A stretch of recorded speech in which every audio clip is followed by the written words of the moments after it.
SIT dengan NIM 2305161002. Halo, saya Audrey Alexandria dengan NIM 2305161032. Hai, saya Dini Azhari Siregar dengan NIM 2305161053. Halo, saya Najwa Amelia Putri dengan NIM 2305161044. Hai, nama saya Dea Amanda Silangit dengan NIM 2305161059. Ni hao, saya Muhammad Haki dengan NIM 2305161071. Sejarah Museum Negeri Provinsi Sumatera Utara. Museum Negeri Provinsi Sumatera Utara diresmikan pada tanggal 19 April tahun 1982 oleh Menteri Pendidikan dan Kebudayaan, Dr. Daud Yusuf. Hingga kini, Museum Negeri Provinsi Sumatera Utara juga dikenal dengan nama Gedung Arca. Assalamualaikum warahmatullahi wabarakatuh. Halo, perkenalkan Bang, nama saya Najwa Amelia Putri. Saya Zia Sinte. Kami dari mahasiswa Politeknik Negeri Medan. Di sini kami ingin mewawancarai Abang terkait akulturasi budaya yang ada di museum ini. Sebelumnya, kalau boleh tahu nama Abang siapa? Ya, perkenalkan nama saya Muhammad Khair. Saya sebagai tenaga fungsional di Museum Negeri Provinsi Sumatera Utara. Oke Bang, kalau gitu, kalau boleh tahu nih ya Bang, di museum ini bagian mana yang paling kelihatan banget ada perpaduan budayanya Bang? Bagian yang ada perpaduan budayanya itu seperti ruangan Hindu Buddha ya. Setelah itu ruangan Islam, etnografi di lantai 2 barat, dan lantai 2 timurnya itu ada ruang kesenian tradisional, dan ada juga koleksi ruangan khusus yang dimana memang menampilkan koleksi-koleksi yang disilangkan atau perpaduan budaya antara Indonesia dengan Thailand. Oke Bang, di museum ini Bang, budaya apa aja ya yang biasanya bercampur sehingga membentuk akulturasi seperti ini?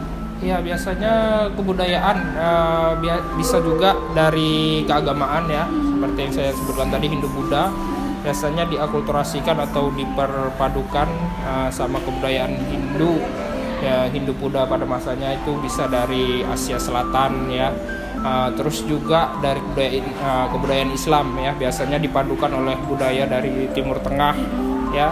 Kalau di ruangan etnografi itu beberapa memang koleksi yang dipadukan dari budaya-budaya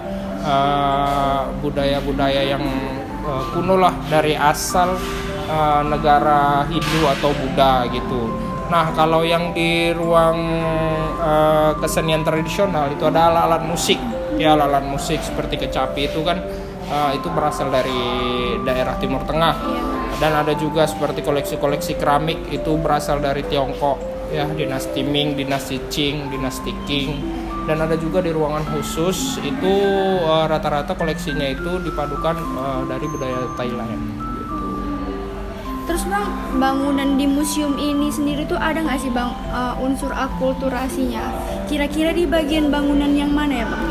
Untuk akulturasi museum ini ya, kita ada di bagian ke ruangan gubernur, itu dipadukan dengan arsitektur budaya Eropa, dan juga di bagian atas ya, di bagian atas itu dipadukan sama arsitektur Eropa ya, dan juga Batak.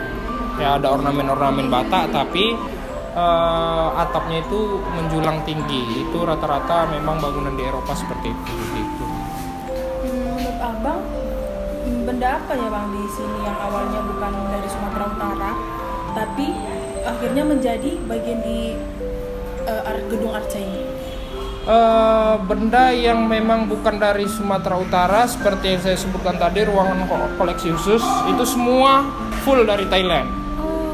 Dan juga koleksi keramik yang di lantai 2 timur itu full dari Cina ya. Sewaktu Laksmana Chenghu berlayar kemari ya, dia meninggalkan puing-puing atau koleksi-koleksi berupa keramik, arca-arca itu ada di ruang kesenian tradisional. Berarti sekarang barang-barang itu jadi budaya lokal museum ini ya? Jadi warisan budaya lokal di Museum Negeri Sumatera Utara gitu. Oke. Sekian Bang atas waktu Abang untuk wawancara ini. Terima kasih ya Bang. Sumatera Utara merupakan salah satu provinsi di Indonesia yang terkenal dengan kebudayaan multi-etniknya. Yang pertama, ada suku Melayu. Orang Melayu di Sumatera Utara pada umumnya menempati wilayah-wilayah pesisir timur. Dan yang kedua, ada Batak Toba. Orang Batak Toba umumnya bermukim di daerah Kabupaten Tapanuli Utara, Kabupaten Humbang Hasundutan, Toba Samosir, dan Samosir. Dan yang ketiga, ada Angkola atau Mandailing. Orang Mandailing biasanya menempati bagian selatan Provinsi Sumatera Utara.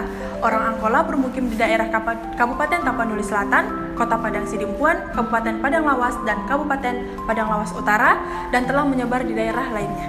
Selanjutnya, yang keempat ada Simalungun.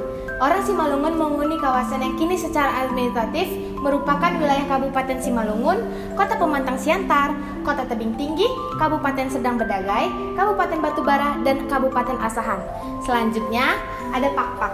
Orang Pakpak bermukim di kawasan yang kini merupakan wilayah Kabupaten Pakpak Barat, Kabupaten Dairi, bahkan hingga di wilayah Singkil maupun Subul Lasam, Aceh. Selanjutnya ada Karo. Orang Karo menempati kawasan daratan tinggi. Karo seperti daerah Pancur Batu, Berastagi, Kabanjahe, Tiga Lingga, Merek, Tiga Panah, Tiga Binanga, sampai ke perbatasan Kutacane dan sekitarnya. Selanjutnya yang ketujuh ada Nias. Orang Nias bermukim di Pulau Nias dan pulau-pulau kecil di pantai barat Sumatera.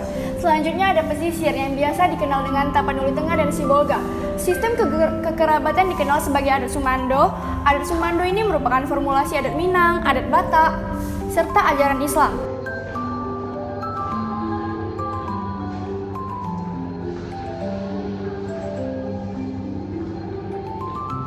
Berikut kita akan melihat rumah tradisional yang ada di Sumatera Utara. Ini ada rumah tradisional dari Batak Toba. Yang kedua ada rumah tradisional Simalungun yang biasa dibilang rumah Bolon. Yang ketiga ada rumah tradisional dari Mandailing Angkola atau yang disebut dengan Bagas Godang. Keempat, ada rumah adat tradisional dari suku Pakpak. Berikut rumah adat dari Tanah Karo yang bernama Sapu Pakut. Yang keenam, ada rumah adat dari Nias Utara. Selanjutnya yang ketujuh ada rumah adat tradisional dari Melayu. Selanjutnya yang kedelapan ada rumah adat tradisional dari Karo. Yang terakhir ada rumah adat tradisional dari Nias Selatan.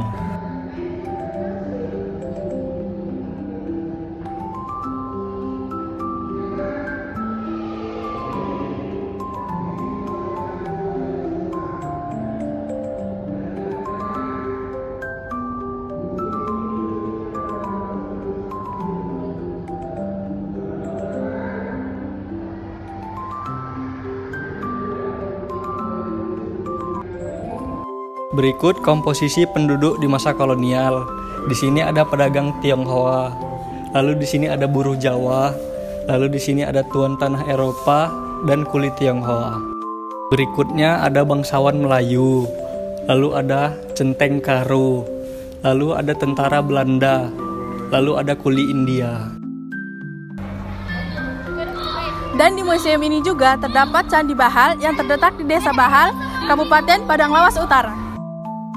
Sekian video perkenalan terkait dari Akulturasi Museum Negeri Sumatera Utara. Thank you.